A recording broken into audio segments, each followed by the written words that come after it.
একটু বলুন। চেয়ারম্যান ওই দিন পরিষ্কার বলেছিল যে আমরা আজকে ফার্স্ট কাউন্সিলিং, সেকেন্ড কাউন্সিলিং অর্থাৎ ভ্যালিডিটি প্যানেলের মধ্যে যারা আছে 11-12 এর ফার্স্ট সেকেন্ড, 9-10 এর ফার্স্ট সেকেন্ড থার্ড, এই তিনটে মানে 11-12 এর দুটো কাউন্সিলিং এর লিস্ট আর 9-10 এর তিনটে কাউন্সিলিং এর লিস্ট আমরা আজকে দিয়ে দিই। আমাদের রেডি আছে, আমরা পাবলিশ করব কিছুক্ষণের মধ্যেই। যেই বলেছে তখন বলছে চিন্ময় বলছে তাহলে বাকি কাউন্সিলিং গুলো আপনি পাবলিশ করবেন না, তাহলে সেগুলো কি আমরা টেন্টেড?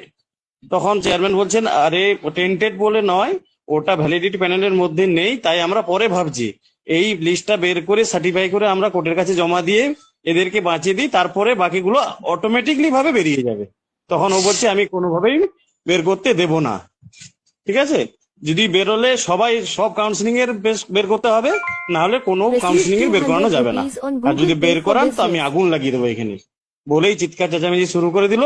বাকি সবাই ম্যাক্সিমাম প্যানেল এক্সপায়ারি ছিল, তারা কেউ আর চাইলো না। সঙ্গে সঙ্গে চেয়ারম্যান উঠে গেল, উপরে গিয়ে কার সঙ্গে ফোনে কথা বললো, দেন বলছে ঠিক আছে আজকে তোমরা যাও, কোনো লিস্ট আমি আর বের করছি না এই মুহূর্তে, বলতে ওখান থেকে বেরোনো হলো। মানে একমাত্র ওই চিন্ময় এবং আরো কিছু জন ছিল তাদের জন্যই ওই দিন বেরোনো, না কিন্তু লিস্ট একদম রেডি ছিল, বেরোতো ওই দিন। ভাবে দালালি করে যেটা বাঁচতে দেয়নি, সেটার জন্যই আমাদের লড়াই, যে যেটা বাঁচানো সম্ভবত সেটাকে বাঁচানোর লড়াই। সেক্ষেত্রে কেউ হয়তো সেই ভ্যালিডিটি প্যানেলের কেউ হয়তো 2025-এ কল হয়ে থাকতে পারেন, কেউ হয়তো মানে এতে রেকমেন্ডেশন পেতে পারেন, সেটা আমাদের দেখার বিষয় নয়। সুতরাং যারা ভ্যালিডিটি প্যানেলে ছিল, যেটাকে বাঁচানো সম্ভব হতো কোর্টের মাধ্যমে বা এসএসসি চেয়ারম্যানের মাধ্যমে, সরকার চাইলেই বাঁচাতে পারতো, সেটাকে এই দালালরা বাঁচাতে দেয়নি পলিটিক্স করে। তো সেইটার জন্যই আমাদের লড়াই। আমাদের লড়াই হচ্ছে ভ্যালিডিটি প্যানেলের জন্য, যেটাকে বাঁচানো তখন যেত, সেটাকে আমরা এখন চেষ্টা করছি।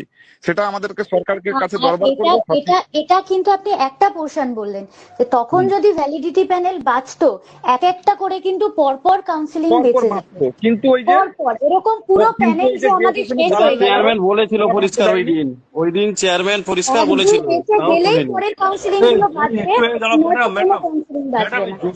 ম্যাডাম জসিমবাবু না হিন্দি ভিতরে ছিল। জসিমবাবু চেয়ারম্যান কি বলছে বলুন, শুনে রাখি আপনার কাছ থেকে। জসিমবাবু আপনি বলুন তো একটু বলুন।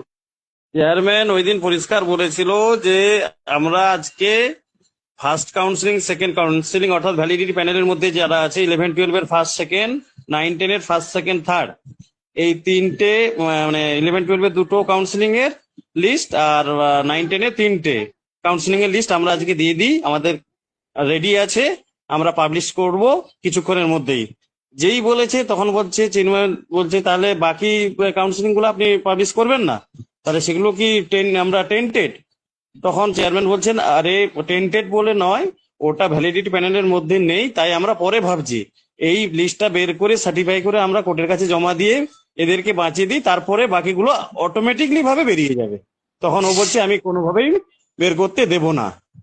ঠিক আছে, যদি বেরোলে সবাই সব কাউন্সিলিং এর বের করতে হবে, না হলে কোনো কাউন্সিলিং এর বের করানো যাবে না। আর যদি বের করান তো আমি আগুন লাগিয়ে দেবো এখানে, বলেই চিৎকার চেঁচামেচি শুরু করে দিল। বাকি সবাই ম্যাক্সিমাম প্যানেল এক্সপায়ারি ছিল, তারা কেউ আর চাইলো না। সঙ্গে সঙ্গে চেয়ারম্যান উঠে গেল, উপরে গিয়ে কার সঙ্গে ফোনে কথা বললো, দেন বলছে ঠিক আছে আজকে তোমরা যাও, কোনো লিস্ট আমি আর বের করছি না এই মুহূর্তে, বলতে ওখান থেকে বেরোনো হলো।